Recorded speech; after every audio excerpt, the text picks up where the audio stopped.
you won't go through. Hello, old friend Bartholomew Broadbent.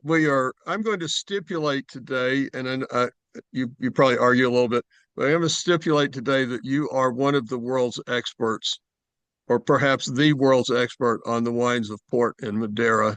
So we are very fortunate to have you join us today to talk to our staff about today port, and specifically one of your ports that we're going to be pouring by the glass starting February 4th.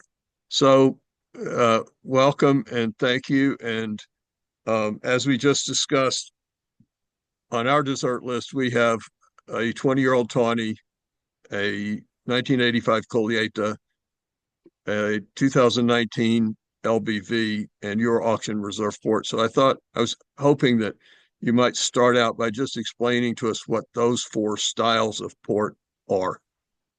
Yeah, well, thanks for the introduction. And certainly when I moved to America in 1986, I was the number one expert on port in America, and certainly for the next 10 years, and considered one of the great experts on port. But I will confess that one of the people who uh, who I sort of introduced to or helped in his introduction to Portugal, uh, Roy Hirsch is now, I think, the greatest expert on port in the world, actually.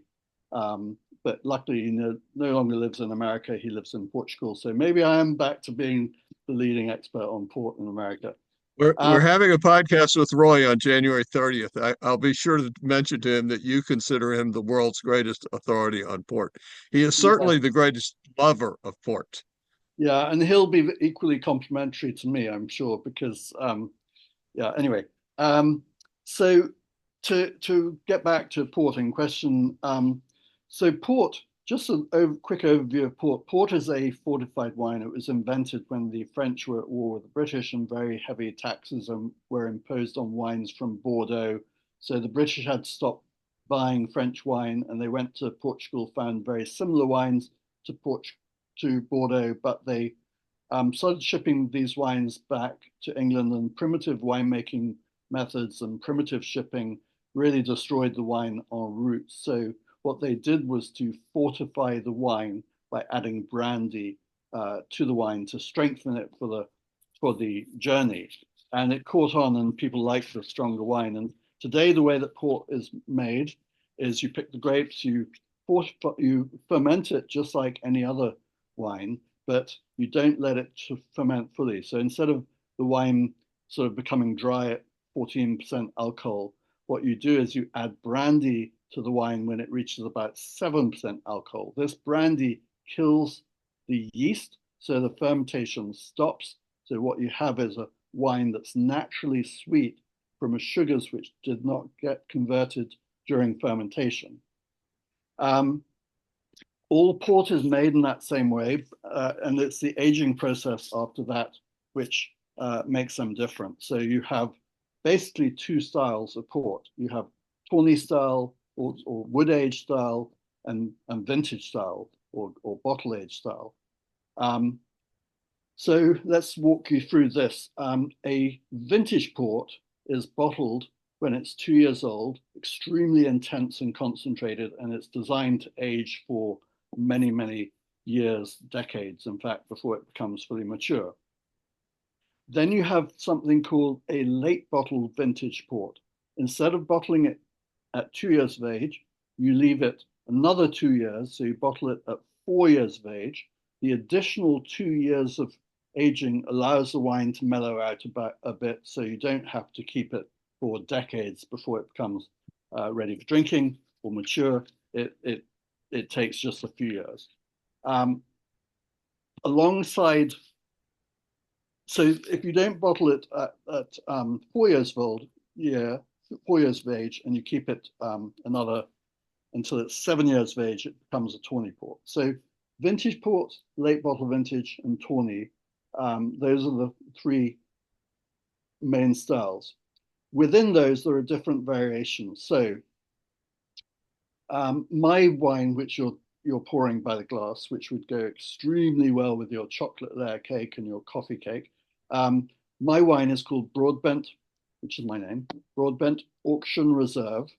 It's called Auction Reserve because my dad started the wine auctions in the world at Christie's in 1966, and then also started them in Hugh Blind auctions in the 60s in America, and Napa Valley Wine Auction. He started that with Bob Mondavi. Anyway, so we named this port in his honor, in his memory, in his tribute. But Auction Reserve is what we call a reserve port. Now, it is essentially similar to a late bottle vintage port, except that instead of being from a single vintage, it's multiple years blended together. And really, if you think of, so vintage port is bottled at 2 years of age.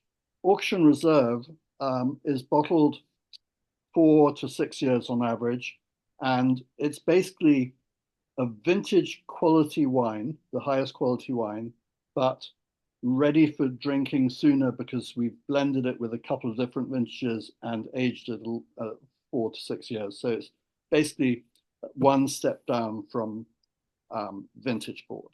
So then late bottle, there's another type of port called ruby port. Your basic ports in the world are ruby and young tawnies, sort of 3-year-old wines.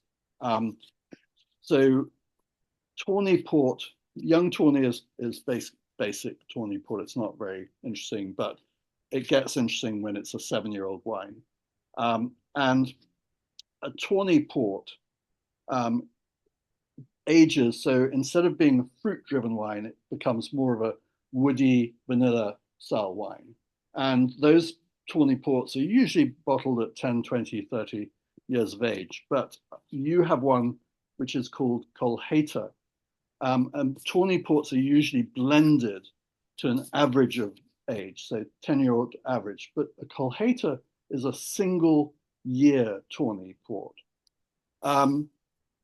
And so just going back on it, vintage port is considered the greatest port, and auction reserve is one step down from vintage port. Ruby port and basic tawny port are considered the most basic ports, and late bottle vintage is, I would say, one step up in quality from ruby port. So, and then tawny ports are are also great wines, especially when they reach about 20 years of age. But they're blended wines, but the Colheita is an average. A Colheita is a single year.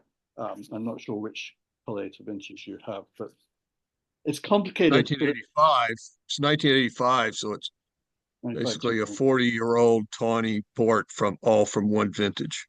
Yeah, so it's about yeah. So it's very complicated. But it's not. If you think of it in terms of simplicity, you have vintage port bottle at 2 years of age, late bottle vintage at 4 years of age, reserves at 4 to 6 years of age, tawnies at 7 to 20 years of age, 30 years of age, and then the Colheita is a sort of outlier because it's a single year instead of a blend of a tawny port. I remember the first time I tasted your auction reserve port. It was just at the counter by the cash register at my store in Nashville. Vicky Turner, our old friend Vicky Turner, poured me a glass of this blind. And I said, this tastes like a really great young vintage port to me. But I knew that she didn't really represent any vintage port producers. So it was kind of Well, confusing to me. But that's the quality that I think yeah, of it as being. absolutely. There are some brands, some English port houses that make mass volumes of reserve ports. My brand is a very small brand. So we have a micro production.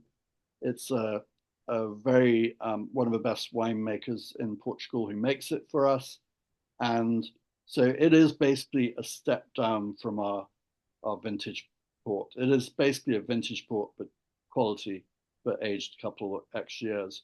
Whereas late bottle, most of the reserve ports are maybe a step up from ruby. Ours is a step down from vintage, and vintage is perceived to be the greatest um, port in the world because by the time it ages, it becomes sublime. You can drink vintage port when it's young; it's delicious, especially with chocolate, but it really deserves to be kept for decades. Whereas the Broadbent Auction Reserve is a shortcut to the greatness of a vintage port. That's just perfect. Thank you very much, Bartholomew. And I hope it's not as cold there as it is here. It's 14 below zero here right now. I'm in Richmond, Virginia today. It is the coldest day of the year for sure, by a long shot. It was freezing today. Thank you so much. Good seeing you, Hoyt.